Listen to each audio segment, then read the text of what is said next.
sehingga kita bisa hadir di rumah Allah ini. Sebaik-baik tempat di muka bumi, kata Nabi, adalah masjid. Fa inna khalqal ard al masajid. Jadi masjid ini tempat di mana ketenangan, tempat di mana orang merasakan semua urusan di luar sana tuh, disinilah tempat di mana dia akan tenang. Makanya orang kalau banyak-banyak ke masjid, maka dia akan bahagia. Kalau orang dia banyak-banyak ke pasar, banyak-banyak pokoknya selain masjid, ya dia penuh dengan masalah saja. Tapi kalau dia ke masjid, hutang banyak, kayak nggak berhutang. Tapi kalau keluar, datang lagi hutang tadi. Maka Bapak Ibu yang dimuliakan, di masjid ini tidak ada orang bermaksiat, orang semuanya taat kepada Allah. Nggak ada orang bicara dunia pun segan. Menandakan betapa kita tuh berbicara tentang masalah akhirat, maka itu menenangkan. Ibu-ibu, bapak-bapak, kalau dizalimi, bicara akhirat, tenang. Kalau menzalimi, takut. Kalau kita menzalimi orang, lalu kita bercerita tentang masalah akhirat, kita takut. Kita minta maaf, kita mengganti barang yang kita ambil, kalau kita mencurinya. Tapi kalau kita terzalimi, kita tenang, karena besok Allah akan balas sama dia. Maka Bapak Ibu yang dimuliakan, sebenarnya tempat kebahagiaan itu adalah ketika orang dia dekat dengan Allah. Kapan yang paling dekat orang dengan Allah? Ketika dia di masjid. Makanya ketika hati ini bisa hadir ke masjid, membawa badan kita ke masjid ini satu kemenangan yang besar. Kita sholat beribadah kepada Allah, lalu berzikir, diampunkan dosa kita. Lalu dibuat tenang hati kita. Lalu ditambah pula pahala kepada kita. Dosa kita diampuni, ketenangan jiwa kita dapatkan, pahala pun kita dapatkan.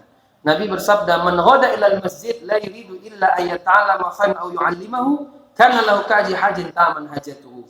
Siapa yang datang ke masjid dalam rangka untuk menyampaikan kebaikan atau mendengarkan kebaikan, maka Allah catat baginya pahala haji sempurna. Mudah-mudahan Bapak Ibu semua dapat pahala haji. Amin.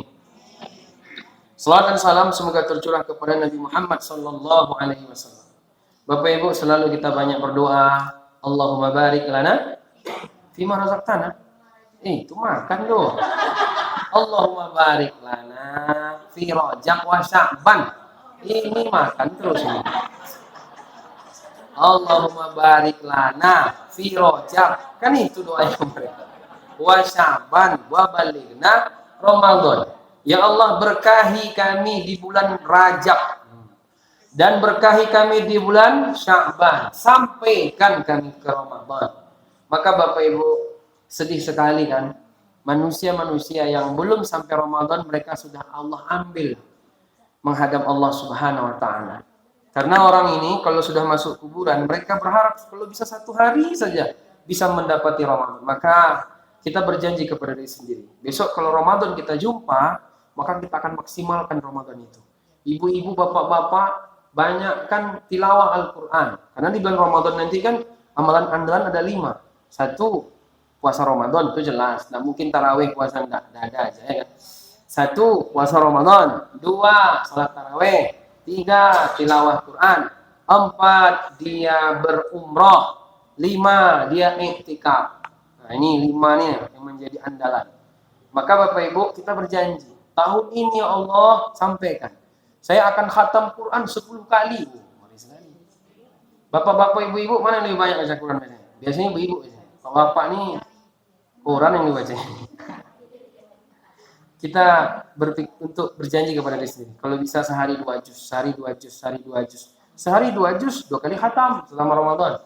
1 hari 1 juz, 1 kali khatam. Karena 1 juz 1 hari, 30 hari 30 juz. Bapak Ibu yang dimuliakan Allah Subhanahu wa taala, maka terus kita tambah ibadah-ibadah kita karena di bulan Rajab ini sudah mulai. Karena kata para ulama, bulan Rajab adalah bulan Syahruz Zara, bulan menanam. Kalau tanaman ditanam dulu, kan tidak langsung berbuah, ditanam dulu. Dan bulan Sya'ban itu Saqiyuz Zara, bulan memupuk, membasahi tanaman, kasih pupuk. Lalu bulan Ramadan Syahrul Hasadiz Zara, bulan di mana kita memanen. Jadi kita kalau memanen, biar di bulan Ramadan itu banyak dapat pahala sama kita, itu ya kita udah ada persiapan sejak bulan Rajab ini. Jadi jangan kita mulainya pas waktu Ramadan, terkejut. Ibarat orang main bola nggak ada pemanasan, akhirnya terbalik lutut, ya kan? Saya main bola dulu nggak ada pemanasan, akhirnya gantung sepatu lagi, pensiun. Pensiun main bola karena cedera. Kenapa? Nggak ada pemanasan. Jadi ibadahnya ada pemanasan, Bapak Ibu. Buktinya Nabi SAW itu dalam riwayat ketika mau tahajud saja, beliau buka dengan salat sunnah 2 rakaat sebelum salat tahajud, kan begitu. Jadi ada dia. Bahkan dalam satu hadis juga Nabi pernah menyampaikan, siapa yang salat sunnah 2 rakaat sebelum keluar rumah, kan ada salat sunnah keluar rumah masuk rumah kan.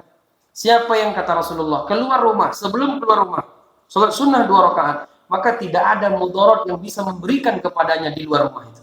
Lalu ketika dia masuk balik ke rumah dia, lalu salat sunnah 2 rakaat, maka tidak ada pula keburukan yang bisa menimpa dia dalam rumahnya. Makanya bapak-bapak nih kalau takut sama ibu, sebelum masuk, pas masuk langsung sholat. Nggak akan marah, gitu. Selesai, nah. Nggak ada keburukan dulu lagi. Nggak ada kosmos terbang, piring apa, sendok, garpu, nggak ada. Karena ada salat sunnah 2 rakaat. Jadi ada pemanasan. Mau apa? Salat sunnah. Bapak Ibu yang dimuliakan Allah Subhanahu wa taala, alhamdulillah Allah berikan kita hidayah sampai detik ini.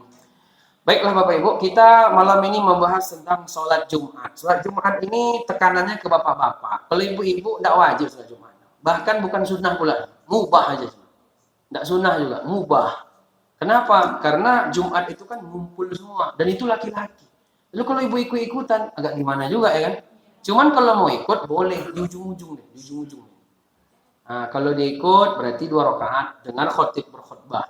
Kalau tidak ikut dia, tunggulah nanti orang keluar semua. Tapi pada hakikatnya boleh, nggak apa-apa. Nah, untuk sholat Jumat, justru kalau laki-laki wajib. Kalau kemarin sholat berjamaah kita bahas 5 waktu, Jumat ini kan ya pengganti zuhur. Cuman nanti kita akan jelaskan juga, apakah memang dia pengganti zuhur atau sholat sendiri. Dia sholat sendiri sebenarnya, bukan pengganti zuhur. Meskipun ulama ikhtilaf, dia mustaqillah sendiri dia. Kalau yang 5 waktu, ulama ikhtilaf. Ada yang bilang wajib bagi laki-laki, Imam Ahmad bin Hanbal berjamaah ke masjid. Kalau Imam Syafi'i, fardu kifayah. Kalau Imam Malik, sunnah muakkadah. Kalau Ibnu Taimiyah, syarat sah sholat berjamaah ke masjid. 4 pendapat. Tapi kalau Jumat, tidak ada beda pendapat. Semuanya wajib bagi laki-laki. Kalau tidak dosa besar. Tapi kalau perempuan, justru dibilang mubah. Makanya nggak banyak kan perempuan ke masjid ketika Jumatan. Karena kenapa? Jumat kumpul semua orang laki-laki di situ. Maka tentu ibu-ibu enggak gitu kan. Nah, jadi Bapak Ibu yang dimuliakan, untuk hukum sholat Jumat fardu ain. Kalau disebut fardu ain, itu tekanannya kepada pribadi. Tapi kalau disebut fardu kifayah, itu kepada komunitas, kepada kelompok. 10 orang, 3-2 orang melakukan, atau 4 orang, yang 6-nya bebas dari kewajiban. Tapi kalau fardu ain tidak bisa diwakilkan. Tolong ya Pak, sholat Jumatnya nanti kalau bisa 4 rakaat, 2 yang saya. Jumat depan saya pula yang 4, gantian kita. Nggak bisa kayak gitu. Meskipun susah-susahnya sama, tapi nggak bisa. Karena itu nggak bisa diwakilkan. Maka Bapak Ibu, Allah berfirman dalam Quran, surat Al-Jumu'ah, ayat 9. Ya ayyuhalladzina amanu idza nudiya lis-salati min yaumil jumu'ati fas'au ila dzikrillah wa dzarul bai'. Wahai orang-orang beriman, apabila nudia diserukan lisolati, disuruh untuk menunaikan salat Jumat miyaumil Jum'ah fas'au ila dzikrillah, maka bersegeralah mengingat Allah, wadharul bai', kemudian tinggalkanlah jual beli. Zalikum khairun lakum in kuntum ta'lamun. Tak pula ada ta'lamunnya di situ, cuman terjemahannya ada, ya belah apa-apa. Berarti copy paste ini berarti. Nah, Bapak Ibu, dari hadis Nabi juga bersabda, al-jumu'ah haqqun wajibun ala kulli muslimin. Salat Jumat itu suatu kewajiban bagi setiap muslim fi jama'atin, dalam berjamaah. Illa arba'atan, kecuali 4 yang enggak wajib.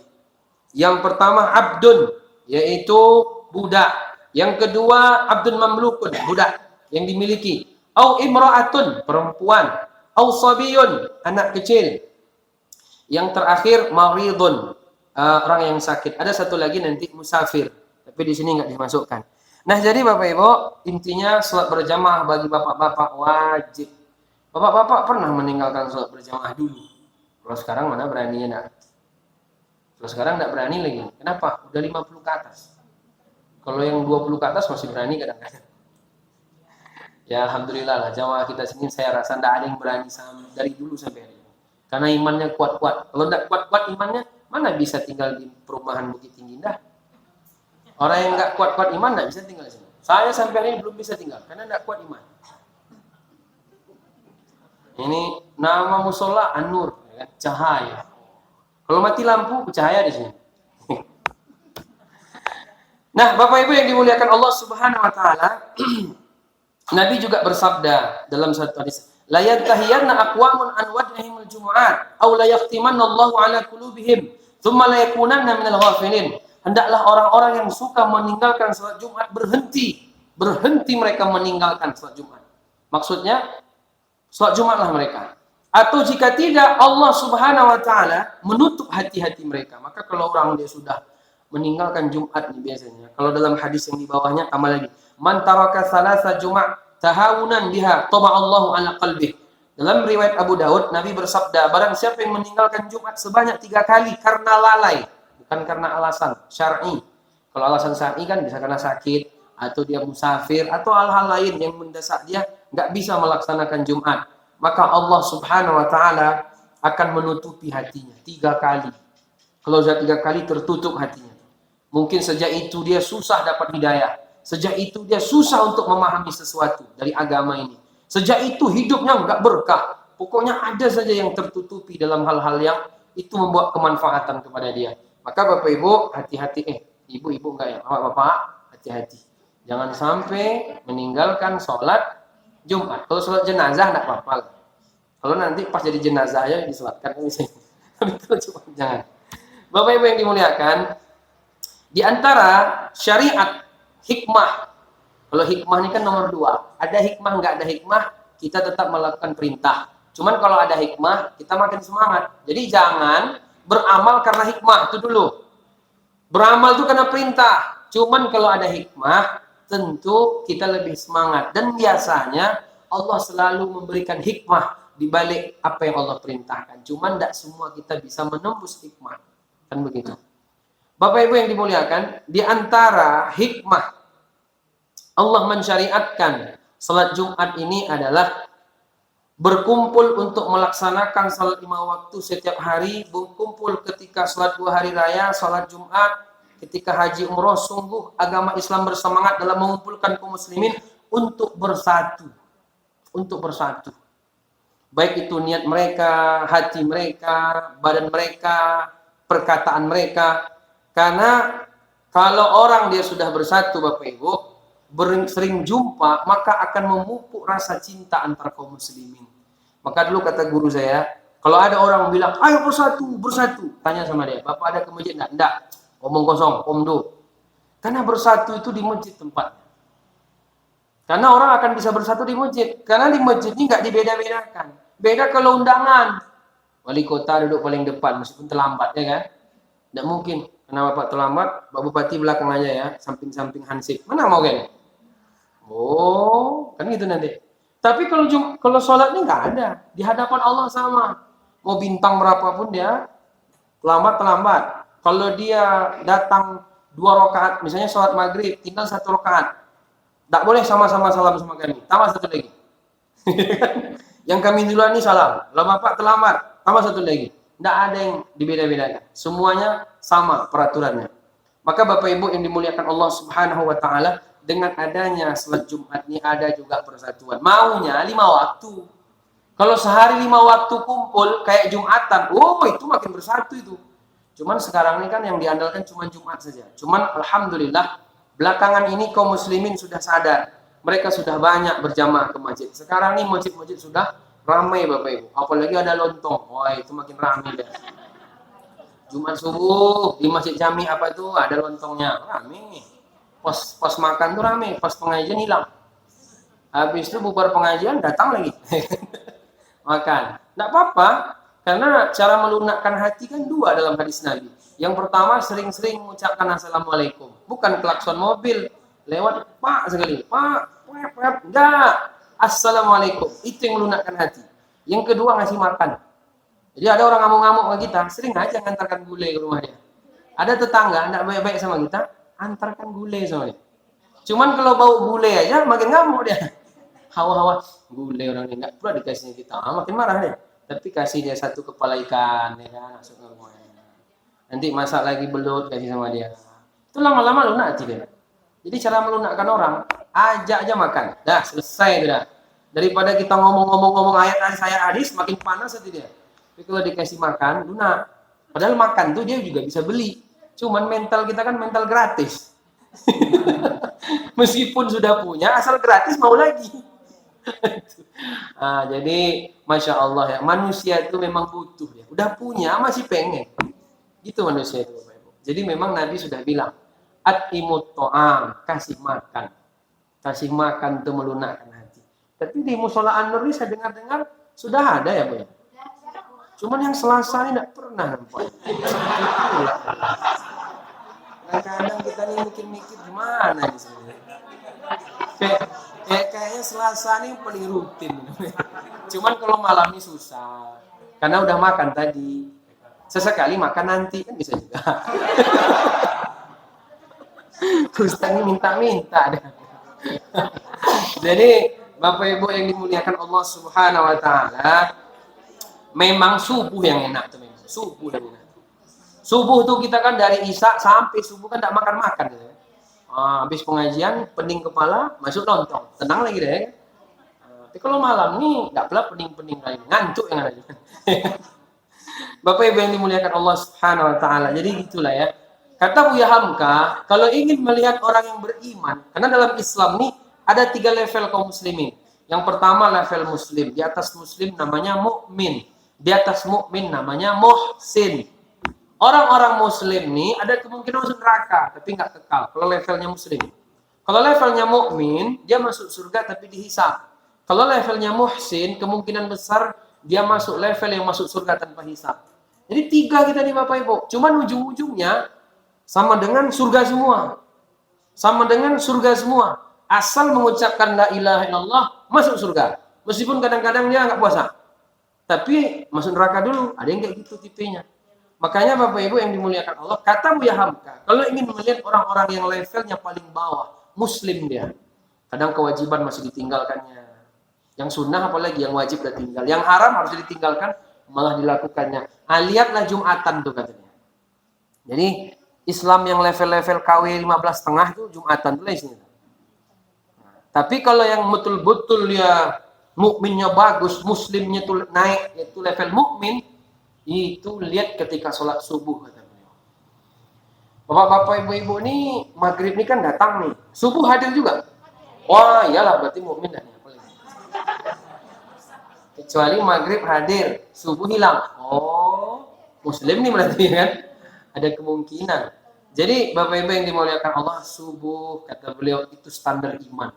Kalau Jumat nih udah bawah-bawah kali. Lihat tuh, yang mereka jarang nampak wajah mereka basah dengan air wudu. Jumatan basah sekali itu aja. Yang lebih parah lagi sholat 2 kali setahun, Idul Fitri, Idul Adha. Dia pula yang megang mic, Allahu Akbar, Allah. Puasa nggak ada tapi hobi gak takbir. Nggak apa-apa lah, ya kan? Daripada nggak ada malah lain. Bapak Ibu yang dimuliakan Allah, jadi intinya persatuan. Kalau tidak ada Jumatan, udahlah orang nggak hadir 5 waktu ke masjid, paling nggak sekali seminggu itulah dia hadir, sekali sepekan itulah dia hadir. Karena dengan itu bersatu kaum muslimin paling tidak kan. Syarat wajib sholat Jumat pertama muslim. Kalau orang kafir nggak wajib di Jumat, tapi berdosa dia. Berdosa dia Bapak Ibu.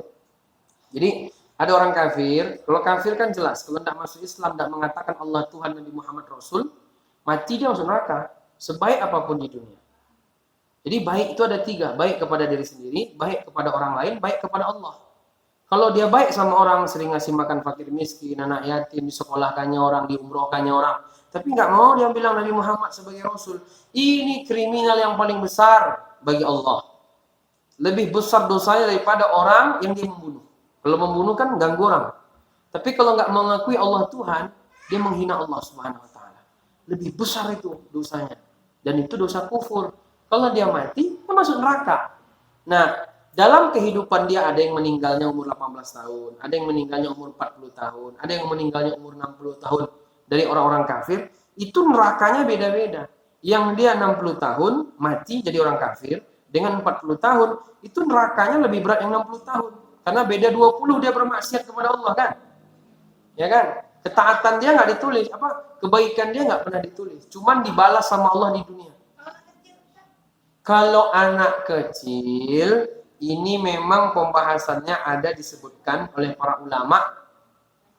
Sebagaimana disebutkan oleh Ibnu Katsir dalam tafsir. Tentang orang-orang yang mereka tinggal di pedalaman. Yang mereka nggak pernah dengar azan, nggak pernah dengar kata-kata Islam. Gimana mereka tuh kalau mati? Yang kedua tentang anak lahir idiot. Gimana dia? Jadi ibadah nggak pernah dah. Orang yang pikun. Termasuk orang-orang kafir. Yang kecil-kecil, anak kecil. Dalam riwayat Ibnu Abbas dijelaskan dia ikut ayahnya. Tapi kalau kita rujuk pula kepada ayat Allah berfirman dalam surah Al-Isra ayat 15, "Wa ma kunna mu'adzibina hatta nab'atsa rasula." Kami enggak akan mengadab suatu kaum sampai datang rasul kepadanya.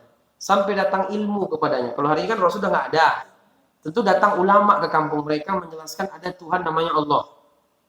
Ini bisa kita masukkan anak itu ke situ nanti. Jadi, kata Ibnu Katsir merujuk kepada hadis Nabi, di hari kiamat besok orang-orang ini dipanggil sama Allah.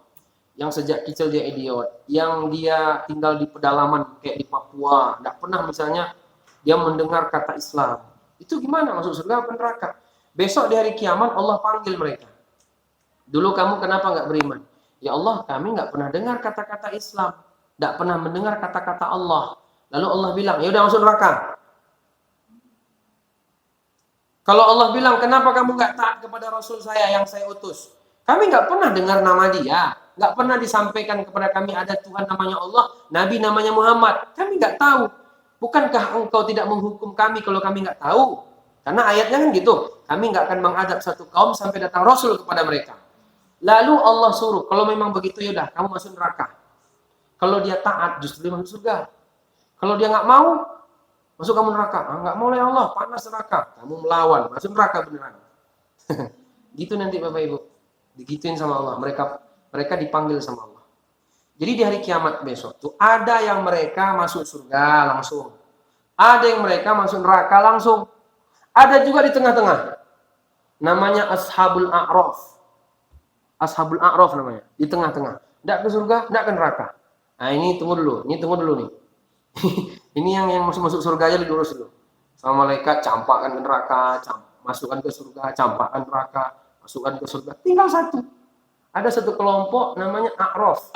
Tengah-tengah dia. Dan dia melihat, surga mantap. Masuk neraka. Saya di mana nanti ya? Ngeri. Saya di tengah-tengah nih. Belum jelas kehidupan saya ke depan. Surga apa neraka? Karena mereka dibiarkan dulu sama Allah. Ashabul A'raf. Di pertengahan mereka. Tapi nanti kata ulama, Ashabul A'raf ini ujung-ujungnya tetap ke surga. Kenapa? Karena rahmat Allah lebih tinggi daripada marahnya Allah Subhanahu wa taala. Dan mereka di tengah-tengah. Tapi kalau yang tadi Bu, yang sepemahaman saya, besok Allah akan panggil mereka. Tapi pernah juga dari Ibnu Abbas, saya pernah baca keterangannya, mereka ikut bapaknya. Kalau bapaknya masuk neraka. Tapi kalau anak kecil kan dia belum balik. Kan gitu. Bisa jadi nanti dia akan dipanggil oleh Allah Subhanahu wa taala, atau bisa jadi juga Allah akan masukkan dia ke surga. Soalnya kan dia masih bertauhid kan. Setiap anak lahir kan kullu mauludin yuladu 'alal fitrah. Ini jadi kesimpulannya serahkan sama Allah besok bagaimana. Yang penting Bapak Ibu kan enggak kayak gitu kan. Itu serahkan sama Allah Subhanahu wa taala. Iya, cuman pengen tahu aja kita Bapak Ibu kan. Gimana lah orang tuh. Kadang-kadang kita yang belum jelas ini kita mikir-mikir orang. Bapak Ibu yang dimuliakan, yang jelas surga paling bawah itu 10 nikmat dunia. Itu pun bagi orang yang masuk neraka, tidak kekal, tapi antrian terakhir dia keluar dari neraka. Itu 10 dunia dapat dia. Orang masuk neraka, tidak kekal, tapi paling terakhir keluar. Surga juga, tapi paling bawah. Berarti 10 nikmat dunia yang dikasih sama orang yang masuk neraka, orang Islam dia masuk neraka karena banyak maksiat, tapi nggak kekal, keluarnya terakhir, penghabisan. Surga paling bawah dapat dia 10 nikmat dunia. Memang kata Nabi, kata Allah, surga itu tidak pernah mata melihat, telinga mendengar, terlintas di hati sanubari manusia. Betapa nikmatnya surga. Makanya Bapak Ibu sering-sering baca buku tentang nikmat surga. Sahabat dulu begitu mereka. Ketika Nabi cerita tentang kenikmatan surga, apalagi bapak, ada bidadari. Maria, bagaimana bidadari itu? Ibu-ibu yang cemburu. Ibu-ibu besok nggak cemburu lagi. Bapak-bapak ini dalam hadis Nabi, minimal setiap laki-laki bininya 2. Tenang Pak. Di dunia nggak bisa. Ibu-ibu ini nggak cemburu. Kenapa? Cemburu dicabut di hari kiamat. Terus bapak ibu-ibu dapat bidadara. Enggak, bidadaranya bapaknya aja. Dan umurnya semua 33 tahun. Biar nggak ada cemburu-cemburu. Ibu-ibu nih kenikmatannya adalah perhiasan. Ibu-ibu nih asal banyak emas di sini, emas di sini. Bapak nikah nih kalah kata dia. Coba lah aja. Cuman masalahnya kontrak masih kalah. Yang udah beli kredit, poligami pula tadi. Jadi perempuan itu nikmatnya nanti adalah, kalau laki-laki kan nikmatnya adalah bidadari. Kalau perempuan perhiasan, nggak bidadara dia. Ya, emas permata semuanya lah. Bulu mata lentik-lentik sampai ke atas, sampai ke bawah. Gitu tuh Pak. Terus gimana ibu-ibu dapat bidadara juga? Bidadaranya cuma bapak sendiri. Nggak bisa. Kalau laki-laki banyak nanti bininya, bisa. Cuma ibu nggak cemburu dia. Yang penting ada emas. Nggak apa-apa, itu saja maksudnya. Begitu keterangannya. Saya cerita sama istri saya. Jadi dek, nggak bisa di dunia ini, nggak bisa bang. Di akhirat aja nggak apa-apa. Ya nggak serah lah kata dia. Penting perhiasan kata dia. Iya juga ya. Jadi Bapak Ibu yang dimuliakan Allah Subhanahu Wa Taala. Jadi orang kafir banyak lagi. Ini kajian tahu, untuk kajian akidah tuh Bapak Ibu. Nggak, tak fikih itu. Ini cerita kita fikih nih. Besok subuh Rabu itu di Jami 3 balik tauhid aja tuh mana saya. Nggak ada fikih-fikih tuh. Tauhid. Kalau sini fikih aja. Tapi di sini tetap juga balik ke situ ya kan? Nggak apa-apa lah, bonus. Jadi yang pertama Muslim, orang kafir nggak wajib di sholat Jumat. Cuman dosa tetap dosa, dihitung dosa. Karena kehidupan yang dilewati dia ketika dia meninggalkan ibadah, kalau ibadah pun nggak sah, kalau nggak ibadah pun dosa juga. Kenapa? Karena dia nggak punya sertifikat. Apa sertifikat? Dia nggak punya kunci. Dia nggak punya, kalau mahasiswa nggak terdaftar menjadi mahasiswa. Nggak terdaftar nomor induk muslimnya nggak ada. NIM-nya nggak ada. Maka syarat amal diterima muslim dulu. Kalau dia sedekah ke orang, nggak terhitung sedekah kalau nggak ada imannya kepada Allah Subhanahu Wa Taala. Nah maka jamaah yang dimuliakan, sebagaimana Nabi mengutus Muadz bin Jabal ke Yaman, beliau mengatakan ud'um ila syahadati an la ilaha illallah wa anni rasulullah. Ajak mereka kepada la ilaha illallah dan aku adalah Rasulullah. Jadi muslim. Yang kedua, laki-laki. Perempuan tidak wajib. Yang ketiga, tidak ada uzur. Ya, kalau ada uzur, mungkin dia sakit atau segala macam, itu dia tidak wajib dia kan gitu. Kalau dia tidak ada uzur ya. Kemudian yang keempat, mukallaf. Mukallaf ini apa Bapak Ibu? Mukallaf ini artinya orang yang sudah terkena kewajiban. Kapan? Ketika dia sudah balik, bukan anak kecil lagi. Dia bukan anak kecil, bukan pula orang gila. Sebagaimana dalam hadis Nabi SAW, rufi'al qalamu an thalathatin. Telah diangkat pena dari 3 orang. Jadi nggak maksudnya diangkat pena itu apa? Nggak dicatat dosanya. Dosanya nggak dicatat. Kalau dia bermaksiat nggak dicatat. Yang pertama, anin naim hatta yastaqid. Orang tidur sampai bangun. Jadi kalau ada orang tidur beneran ya, bukan tidur pengajian. Kalau tidur pengajian ini tidur ayam-ayam kata orang. Ini tidur beneran kan, sadar. Lalu dia misalnya bunuh orang, mencuri, itu nggak dosa ya. Tidur beneran. Makanya Nabi kan menyarankan kalau tidur jauhkan pisau dari tempat tidur kita. Mana tahu nanti bapak-bapak nih dia punya ilmu silat-silat Wiro Sableng misalnya kan. Lalu terbawa mimpi bersilat-silat, diambilnya pisau, dibacok-bacoknya orang dalam tidurnya. Kiranya bini ini bacoknya. Makanya jauhkan. Yang berbahaya jauhkan dari tempat tidur kita. Karena kita kadang nggak sadar dalam tidur. Apalagi ada orang, saya dulu punya adik kelas, apakah kelas ya? Lupa saya. Dia bisa keluar dari kamar dan dari kunci. Dia nggak sadar. Bukanya pintu, mata tutup, keluar. Kayak film-film Indosiar tuh namanya. Tapi jarang-jarang orang kayak gini. Tapi ada, dia nggak sadar, tapi pindah tidur aja dia. Nggak sadar deh, berjalan aja deh. Gimana ceritanya? Anis sabiyi hatta yahtalim, anak kecil sampai dia balik. Balik ini ukurannya ya, kalau perempuan haid, kalau laki-laki bermimpi, kalau enggak juga tumbuh, kalau enggak juga umurnya 14 tahun setengah atau 15 tahun.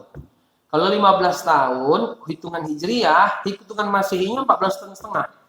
Karena Masehi ini sama Hijriah lebih sedikit yang Hijriah. Hijriah 354 hari. Kalau Masehi 365 hari. Berarti bedanya 11 hari setiap 1 tahun. Jadi setiap 30 tahun, kalau hitungan Masehi umur orang 30 tahun, hitungan Hijriahnya 31. Kalau umurnya 60 tahun secara Masehi, berarti hitungan Hijriahnya 62. Nabi itu berapa umurnya? 63. Hitungan Hijriah. Kalau hitungan Masehi berarti 61. Bapak-bapak udah ada 61. Bapak malah ibu-ibu. Kalau ibu-ibu ya lah, bapak-bapaknya. Berarti ya udahlah tuh. Anak kecil sampai dia balik. Jadi anak mimpi nggak mimpi, haid nggak haid. Kalau umurnya sudah 15 tahun, umur dari Hijriah, maka dia wajib beribadah. Kalau tidak dosa, dicatat dosanya langsung. Anak-anak sekarang cepat-cepat balik Bapak Ibu. Hati-hati HP anak-anaknya tuh. Kemarin saya baca di Jawa Timur, 15.000 anak-anak SMP minta nikah cepat, sudah hamil duluan. Ngeri sekarang nih. Ngeri, jangan main-main sama HP anak-anak kita tuh. Jangan kasih dia HP. Kalau kasih HP pas penting aja. Kalau enggak usah ambil lagi HP. Karena merusak. Wa anil majnun hatta yaqil. Orang gila sampai sadar. Kalau ada orang gila, dia nggak wajib ibadah. Berarti Jumat pun juga nggak wajib orang gila. Tapi kalau udah sadar ya, dia wajib sholat. Tapi ada juga orang gilanya di musiman. Ya Bu, ada di sini pernah orang gilanya musiman. Tempat saya ada. Udah bulan-bulan apa gitu, udah mulai gila ibu tuh. Ibu-ibu mang.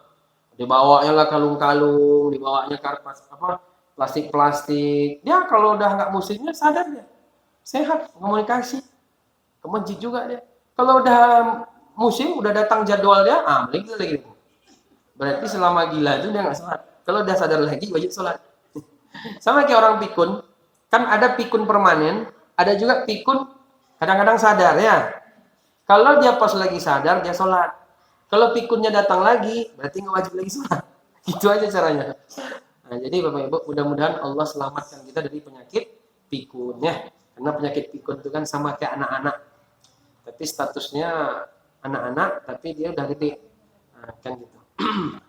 Yang kelima, orang merdeka. Selain budak. Laki-laki, kan ada juga jadi budak. Kalau dia budak nggak wajib, tapi kalau laki-lakinya merdeka, kayak kita ini kan merdeka semua, nggak ditanggung sama tuannya kan, maka wajib beribadah untuk sholat Jumat. Yang keenam, berdomisili dalam suatu daerah, tinggal di Bukit Tinggi, wajib dia Jumatan. Tapi kalau dia pergi ke Pekanbaru, musafir, nggak wajib dia Jumatan. Ada pertanyaan sampai sini? Masalah musafir Jumatan nih? Bapak ini kayaknya jarang nih musafir. Apa ya? Nanti saya kasih pertanyaan. Nah, Bu, Jumat di jalan. Jadi begini, bagi musafir tidak wajib Jumat. Kalau dia musafir tidak wajib Jumat. Karena yang wajib Jumat itu hanya orang yang mustautin. Ada musafir, ada mukim, ada mustautin.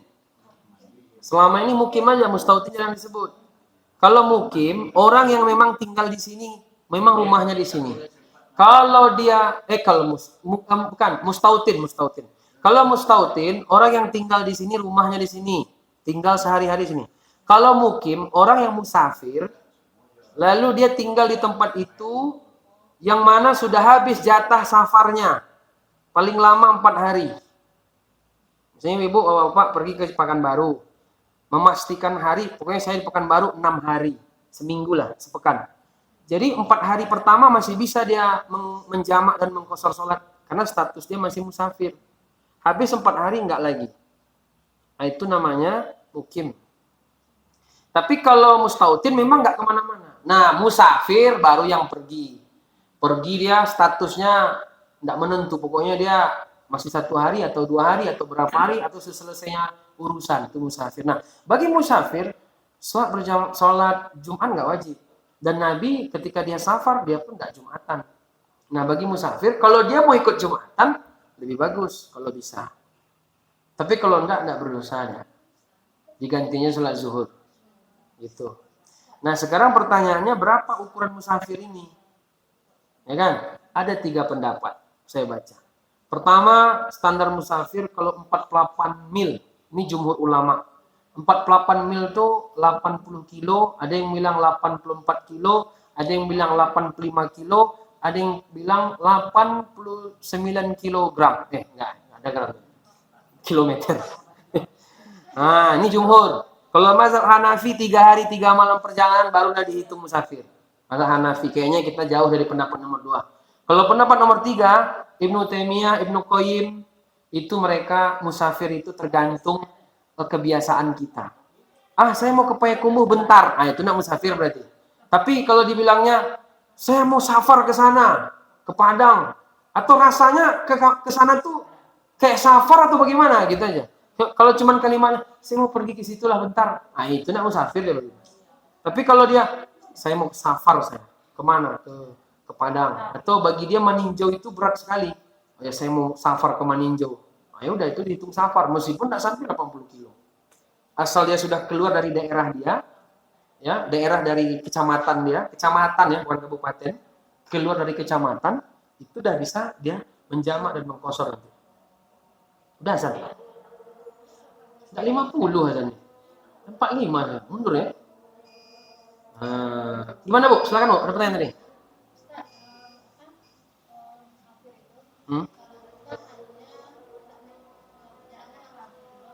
Berapa Bu?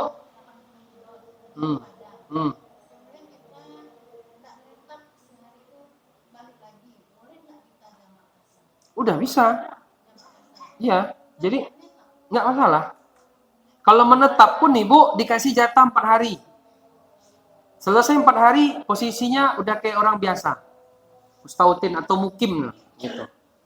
Jadi kalau dia sudah masuk jalur musafir, pasang niat, dia bersafar. Itu kan kalau jumhur ulama 85 kilo atau 84 kilo atau 89 kilo tergantung kurang lebih lah. Ini kan hitungannya mil, fasakh ya. Itu kalau udah melewati perjalanan kayak gitu, ibu udah musafir. Nah ketika ibu tidak menetap, itu musafir sekali kan gitu. Kalau menetap bagaimana? Kita kan udah nggak jalan lagi. Dikasih jatah 4 hari. Selesai 4 hari, normal lagi sholatnya sebagaimana orang di tempat dia dulu tinggal awal. Berbeda dengan orang sampai ke Padang atau ke Pekanbaru, saya nggak tahu 4 hari, 3 hari, 2 minggu. Selesainya urusan, selama itu masih bisa dia mengkosor. Karena nggak dipatok harinya. Kalau dipatok harinya 4 hari. 4 hari di situ. Dia tinggal di rumah anaknya. Ibu sering kayak gitu kan? Enggak. Kemana? Ke Jawa, kemana? Anak. Ngeri anaknya jauh-jauh. Kemana? London. Jauh-jauh ibunya. Kayak gitu. Jadi kalau musafir nggak wajib ya Jumat. Tapi kalau dia mau Jumat lebih baik. Begitu. Jadi mukallaf, kelima orang merdeka, keenam orang yang berdomisili dalam satu daerah. Di sini Bukit Tinggi wajib Jumatan. Kalau enggak dosa. Bapak Ibu yang dimuliakan Allah, karena waktu juga sudah azan. Kita juga sampai sini aja ya. Ustaz ini hemat materi. Lama buat materi fikih ini. Baca, masukkan. Baca, masukkan. Habis setengah hari kadang. Kalau materi tauhid bentar ya, 15 menit baca tausiah. Kalau ini memang harus persiapan. Tapi Bapak Ibu, alhamdulillah dengan ada kajian ini, saya mengkaji terus akhirnya. Bersyukur saya. Cukup, nggak ada pertanyaan lagi ya? Nggak ada Bapak Ibu? Oke. Ada? Ya.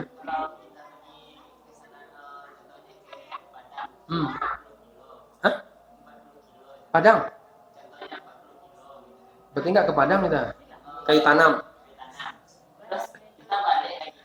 Oh enggak.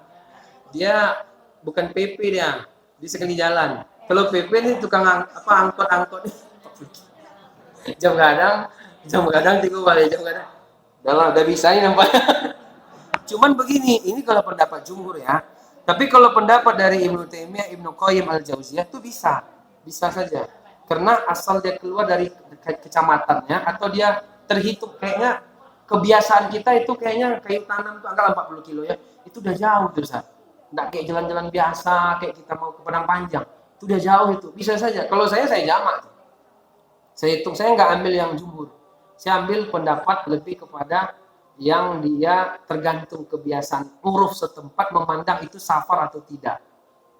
Gitu. Karena tidak ada ukuran yang lebih apa yang betul-betul sama Nabi dibilang begini nggak ada. Karena ada beberapa 3 pendapat di situ.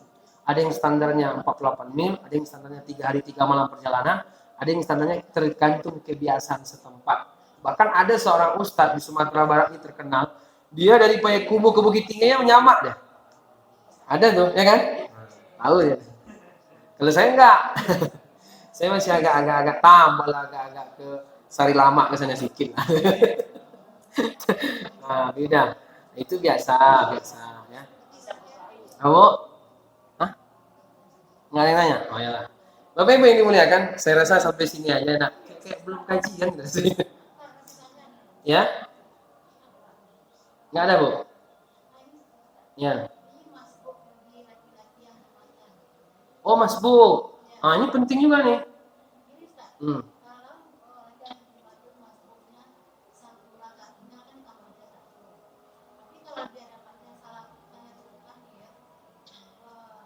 Bagaimana? Ya, jadi gini. Kalau orang sebenarnya gini Bapak Ibu ya. Kita tergantung nih. Ini Jumat nih pengganti zuhur atau sholat sendirian Jumat nih. Kalau yang berpendapat Jumat nih pengganti zuhur, maka kalau nggak dapat dia khutbah dia 4 rakaat. Karena bagi dia khutbah itu adalah sholat. Ini yang pendapat pertama. Tapi kalau pendapat kedua, sholat Jumat ini sendirian, bukan zuhur, bukan pengganti zuhur. Meskipun orang kalau udah Jumatan nggak zuhur. Kalau orang nggak Jumatan ya zuhur kan gitu. Sebagaimana ibu-ibu. Tapi standar orang itu dapat kategori Jumat apa? Saya lebih cenderung pendapat nomor 2, yaitu hadis Nabi, man adraka rakaatan faqad adraka shalah. Siapa yang dia mendapatkan 1 ruku, maka sudah dihitung dia sholat. Man adraka rakaatan faqad adraka shalah. Siapa yang dapat ruku, maka dihitung dia dapat sholat. Maka standarnya adalah kalau sempat dia mendapatkan 1 ruku, nggak sempat dia mendengar khutbah, tinggal dia 1 rakaat, tapi dia dapat 1 ruku di rakaat kedua, dia cukup melengkapi 1 rakaat lagi. Tapi kalau dia tidak mendapatkan ruku kedua, ya kayak tadi contohnya Bu ya, dapat tasyahud, berarti dia 4 rakaat zuhur.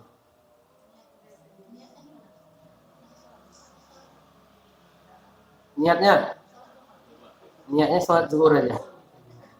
Sholat zuhur. Ya cuman dia gabung sama orang sholat Jumat kan, ya niatnya sholat zuhur.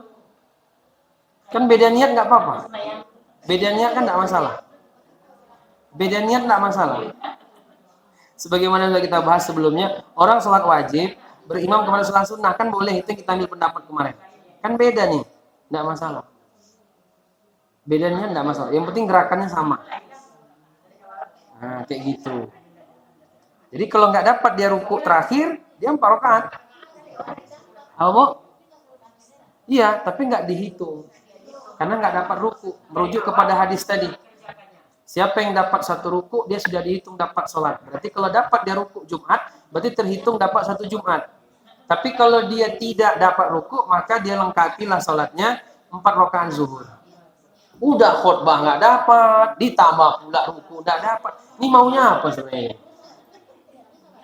Kalau dia sengaja karena mentang-mentang khutbah tidak menjadi satu hal syarat dihitung dia Jumat, maksudnya kalau tinggal khutbah nanti dia zuhur, kan nggak kayak gitu, kita ambil pendapat.